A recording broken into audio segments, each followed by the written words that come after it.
요한복음 15장 1절부터 8절의 말씀 함께 읽습니다. 요한복음 15장 1절부터 8절의 말씀입니다. 함께 봉독합니다. 나는 참 포도나무요 내 아버지는 농부라. 물은 내게 붙어있어 열매를 맺지 아니하는 가지는 아버지께서 그것을 제거해 버리시고, 물은 열매를 맺는 가지는 더 열매를 맺게 하려 하여 그것을 깨끗하게 하시느니라. 너희는 내가 일러준 말로 이미 깨끗하여졌으니 내 안에 거하라. 나도 너희 안에 거하리라. 가지가 포도나무에 붙어있지 아니하면 스스로 열매를 맺을 수 없음같이 너희도 내 안에 있지 아니하면 그러하리라. 나는 포도나무요 너희는 가지라. 그가 내 안에 내가 그 안에 거하면 사람이 열매를 많이 맺나니 나를 떠나서는 너희가 아무것도 할 수 없음이라. 사람이 내 안에 거하지 아니하면 가지처럼 밖에 버려져 마르나니 사람들이 그것을 모아다가 불에 던져 사르느니라. 너희가 내 안에 거하고 내 말이 너희 안에 거하면 무엇이든지 원하는 대로 구하라. 그리하면 이루리라. 너희가 열매를 많이 맺으면 내 아버지께서 영광을 받으실 것이요 너희는 내 제자가 되리라. 아멘. 오늘 요한복음 38번째 시간입니다. 많은 열매 맺기를 원하시는 하나님이라고 하는 제목으로 말씀 나눕니다. 오늘 본문을 보면 예수님께서는 비유로 말씀하십니다. 지금 이 시점이 이제 예수님께서 이제 조금 잠시 후면 잡히셔서 다음 날 돌아가셔야 되는 그러한 상황입니다. 그런데 그때 다락방에서 만찬과 세족식을 마치고 제자들과 대화를 나누는 내용입니다. 예수님은 자신을 포도나무라고 말씀하십니다. 그 당시 유대에서 가장 많이 재배하던 농사 품목이 바로 포도였습니다. 그래서 자신은 포도나무, 하나님은 포도나무를 가꾸고 재배하는 농부로, 그리고 제자들과 우리들은 그 포도나무에 붙어있는 가지로 비유하신 것입니다. 하나님이 농부라면 하나님의 가장 큰 소원이 무엇일까요? 세상에 사는 농부도 역시 소원들이 있습니다. 나무를 심고 과실수를 심고 농사를 지을 때 그들에게 소원이 있습니다. 그것은 많은 열매를 거두는 것입니다. 나무를 심어놓고 열매가 별로 없어도 된다라고 하는 농부는 이 세상에 없습니다. 포도나무 가지마다 포도송이를 주렁주렁 달기를 바라는 것입니다. 그게 농부의 심정입니다. 우리는 흔히 이렇게 생각할 수 있습니다. 하나님은 우리가 구원받는 일에 관심이 많다. 예, 맞습니다. 그런데 하나님이 우리를 구원하신 다음에는 더 큰 소원이 가지고 계십니다. 과실을 많이 맺는 것입니다. 하나님은 우리가 예수님에게 붙어 있다라고 한다면 잎만 무성한 가지가 되기보다는 과실을 맺는, 그리고 오히려 더 많은 과실을 맺는 그러한 나무가 되기를 원하는 것입니다. 그러한 가지가 되기 위해서 하나님은 열심히 하시는 일들이 있습니다.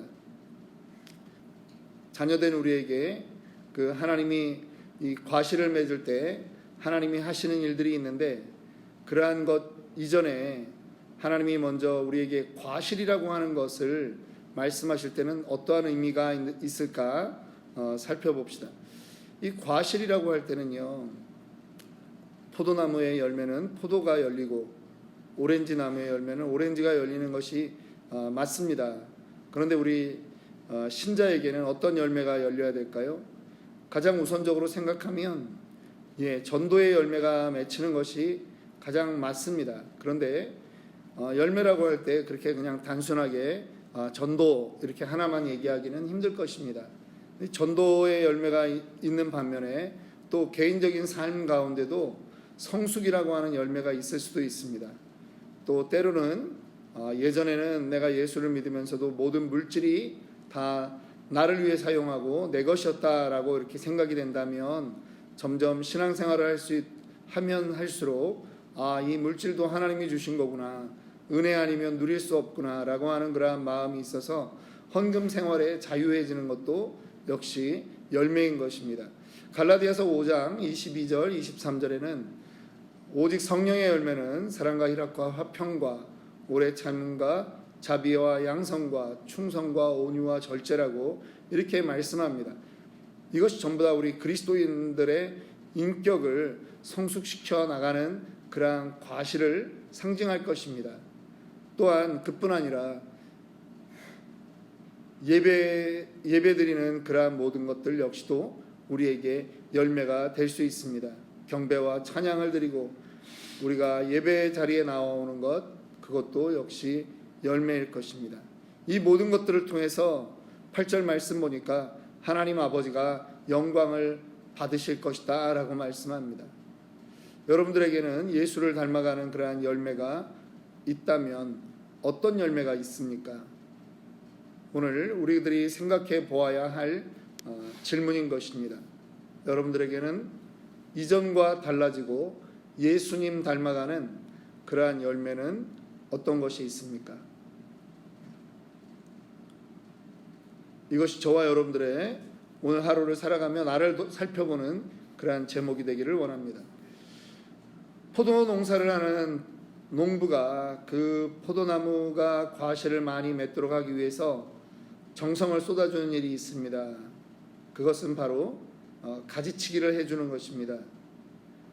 오늘 본문을 보니까 2절 말씀에 무릇 내게 있어 과실을 맺지 아니하는 가지는 아버지께서 이를 제해버리시고 무릇 과실을 맺는 가지는 더 과실을 맺게 하려고 이를 깨끗하게 하시느니라 라고 말씀합니다.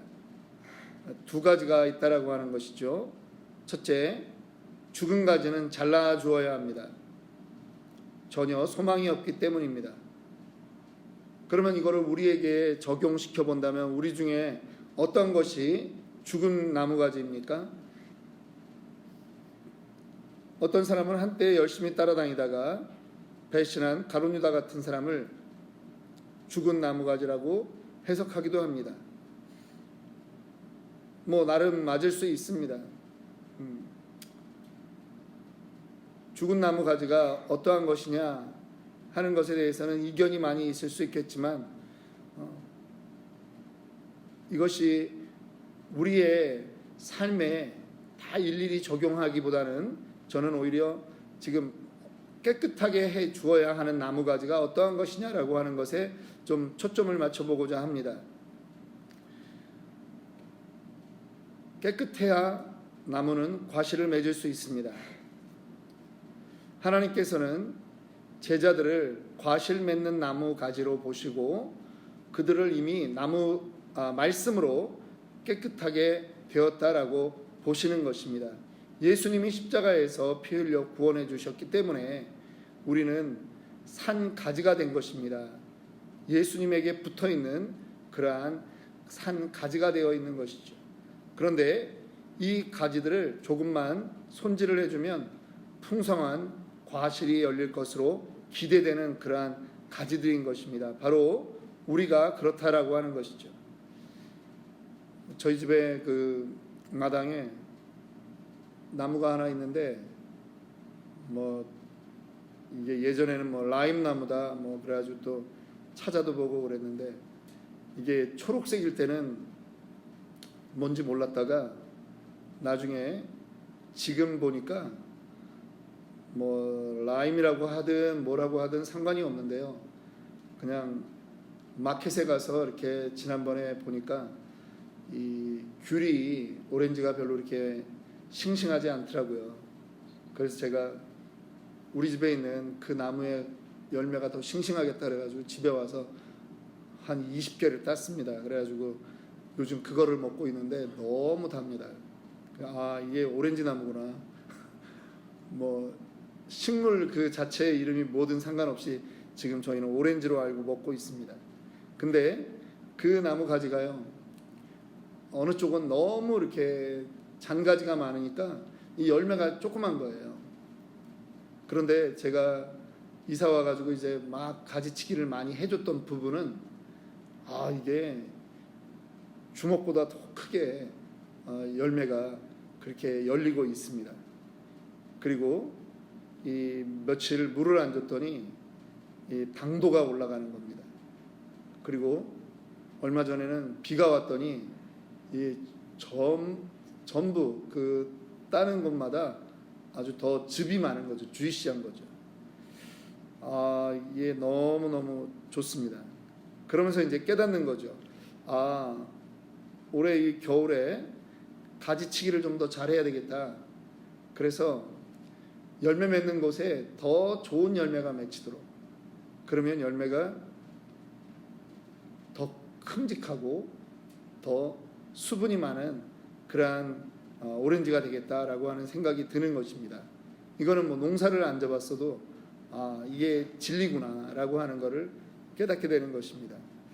즉 우리가 하나님 앞에 이렇게 가지로 붙어 있는데, 예수님의 그 포도나무에 붙어 있는 가지로 되어 있는데, 우리 가운데 혹시 죄를 졌다고 해서 그것을 죽은 나무 가지로 보지는 않는 것입니다. 그런데 하나님이 무엇은 하시냐, 깨끗하게는 하셔야 된다라고 하는 것입니다. 그래서 손질을 계속 해주시는 것입니다. 그러면 어떤 방법으로 깨끗하게 하실까요? 두 가지 방법이 있습니다. 과실을 많이 맺게 하는 그 깨끗하게 하는 방법이 두 가지가 있는데, 그것은 뭐냐 하면 바로 우리를 하나님의 말씀으로 계속 교훈하시는 것입니다. 날마다 여러분들이 이 새벽 말씀을 유튜브로 듣거나 또 현장에서 듣고 하는 것이 중요한 의미가 있습니다. 그것은 말씀으로 날마다 우리를 새롭게 할 수 있기 때문입니다. 우리의 영혼을 소생하게 합니다. 어떤 때에는 세상 사람들을 이길 수 있는 지혜와 용기를 주시기도 합니다. 말씀을 통해서, 성령을 통해서 이러한 은혜를 누리게 되는 것입니다. 때로는 힘들었다가 위로를 받기도 합니다. 어떨 때는 잘못된 것을 수정해 주시기도 합니다. 비밀을 얻게 되는 것이죠. 말씀이 우리에게 있어야 되는 이유입니다. 두 번째는 또 우리를 어떻게 해서 열매를 맺게 하시느냐, 깨끗하게 하시는 또 다른 방법은 징계를 하시는 것입니다. 징계를 좋아하는 사람은 없습니다. 그런데 요한계시록 3장 19절에 보면, 물은 내가 사랑하는 자를 책망하여 징계하노니 그러므로 내가 열심을 내라, 회개하라, 그렇게 말씀합니다. 우리의 신앙생활을 하다 보면 가끔 우리가 방심할 때가 있는 것입니다. 하나님 앞에 혼나야 될 때가 있는 것입니다. 매를 안 맞고 잘하면 참 좋겠습니다만, 그게 안 될 때에는 징계가 우리에게 꼭 나쁜 것이 아니라고 하는 것입니다. 우리에게 징계가 있는 것은 하나님이 우리의 진정한 아버지다라고 하는 그러한 의미가 있는 것이죠. 사랑하지 않는 자에게 징계를 하지 않습니다. 사랑하기 때문에 우리를 책망하시기도 하고 징계하기도 하는 것입니다. 오히려 나에게 내가 원치 않는 문제가 발생할 때는 하나님이 나에게 주시는 사인이구나 하고 내 삶을 다시 한번 돌아보아야 되는 것이죠. 자, 그리고 이제 한 가지 놀라운 것은요, 하나님께서 그렇게 많은 과실을 원하시면서도 우리 보고 과실을 맺으라고 명령하지 않는다라고 하는 사실입니다. 15장 전체를 이렇게 읽어보았을 때 과실을 많이 맺으라 그렇게 명령하지 않습니다. 오히려 예수 안에 붙어 있기만을 강조하고 있습니다. 붙어 있으면 저절로 과실을 맺는 것입니다. 여러분, 요즘 갈라디아서로 이제 복음 설교를 하고 있는데요, 복음에 붙어 있으면 복음이 우리를 자유하게 하는 것입니다. 복음이 내 안에 충만하면, 바른 믿음이 충만하면 내가 굳건하게 서게 되는 것입니다. 나뭇가지는요, 본 나무에 붙어 있는 것이 가장 중요합니다. 그러면 그 흙에서 영양분을 빨아들이는 것은 뿌리가 합니다. 그리고 줄기가 그 가지까지 영양분들을 공급하는 것입니다. 가지는 그저 그것을 받아 먹으면 됩니다. 그러면 잎이 나고 꽃이 피고 열매가 맺힙니다. 우리의 삶을 돌아볼 때 내가 전도하고자 하는 열망이 있습니까? 나는 성격이 그렇지 못해서 나는 전도 못해. 이렇게 생각하지 말라는 것입니다. 마음에 들어오는 그 감격을 가지고 말씀이 하는 대로 내가 따르고자 그렇게 있으면 된다라고 하는 것입니다. 내가 나를 제한하지 말라고 하는 것입니다. 말씀이 들어와서 하나님이 나에게 감동 주셨는데 기도 좀 해야 되겠다. 어떤 때는요, 말씀 좀 읽어야 되겠다. 그런 감동이 올 때가 있습니다. 그러면 순종하면 됩니다. 따르면 됩니다. 4절 말씀이 우리에게 주시는 중요한 메시지가 있습니다. 내 안에 거하라. 나도 너희 안에 거하리라. 가지가 포도나무에 붙어 있지 아니하면 절로 과실을 맺을 수 없음 같이 너희도 내 안에 있지 아니하면 그러하리라. 오늘 우리가 주님 안에 거해야 됩니다. 그런데 이게 상호 연관이 있다라고 하는 것입니다. 예수님 역시도 우리 안에 계시는 것입니다. 우리가 하나님 앞에 이렇게 살아갈 때 하나님이 우리에게 원하는 삶이 있습니다. 그것은 무슨 삶일까요? 바로 서로 거하는, 함께 거하는 그러한 과정입니다. 이것이 말이 좀 어려운 것 같은데 쉽게 말하면 말씀을 우리 안에 두라고 하는 것입니다. 이미 하나님은 우리에게 성경 말씀을 통해서 모든 것을 다 하셨습니다. 그러면 우리가 하나님 안에 살고 하나님 안에 거한다라고 하는 말은 다른 것이 아니라 7절 말씀입니다. 너희가 내 안에 거하고 내 말이 너희 안에 거하면 무엇이든지 원하는 대로 구하라. 그리하면 이루리라. 우리 안에 열매가 있으려면 그저 하나님 안에 거하면 되는데 나중에는 예수님이 내가 너희 안에 거한다, 내가 거한다라고 하는 이 말을 무엇으로 바꾸냐 하면 내 말이 너희 안에 거하면 이라고 바꾸는 것입니다. 내가 너희 안에 거하는 것이나 내 말이 너희 안에 거하는 것이나 결국은 같은 말이라고 하는 것입니다. 성경의 말씀이 우리 안에 있는 것이 결국 예수 그리스도가 우리 안에 존재한다라고 하는 것이죠. 이것을 믿으시기 바랍니다. 이 말씀이 분명히 변경되었습니다. 너희가 내 안에 거하고 내가 거해야 되는데 내 말이 너희 안에 거하고 이렇게 내가가 내 말로 바뀌는 것입니다. 그러한 말씀을 우리 안에 두기를 작정하고 날마다 말씀을 사모하며 읽는 저와 여러분들이 되시기를 주님의 이름으로 축원합니다. 독일의 유명한 신학자였고 순교자였던 본회퍼 목사님은 이런 말씀을 했습니다. 성경에 기록된 말씀들은 언제나 당신의 가슴에 울려야 하고 당신의 생활 속에 날마다 살아 움직여야 합니다. 당신이 무척이나 사랑하는 자가 있다면 그의 말을 잊을 수 있겠습니까? 사랑하는 자의 말은 따지고 분석해서 받아들이는 것이 아닙니다. 마찬가지로 당신도 주님을 사랑한다면 그의 말씀을 마음에 담고 살아야 합니다. 여러분, 오늘 이 본회퍼 목사님의 말씀과 같이 사랑하는 주님의 말씀을 우리 안에 소유하는 저와 여러분들이 되기를 원합니다. 그래서 내가 주님 안에, 주님이 내 안에 살아가는 그러한 은혜를 누림으로 많은 열매를 맺는 저와 여러분들이 되기를 다시 한번 주님의 이름으로 축원합니다. 이 시간 함께 기도하도록 하겠습니다.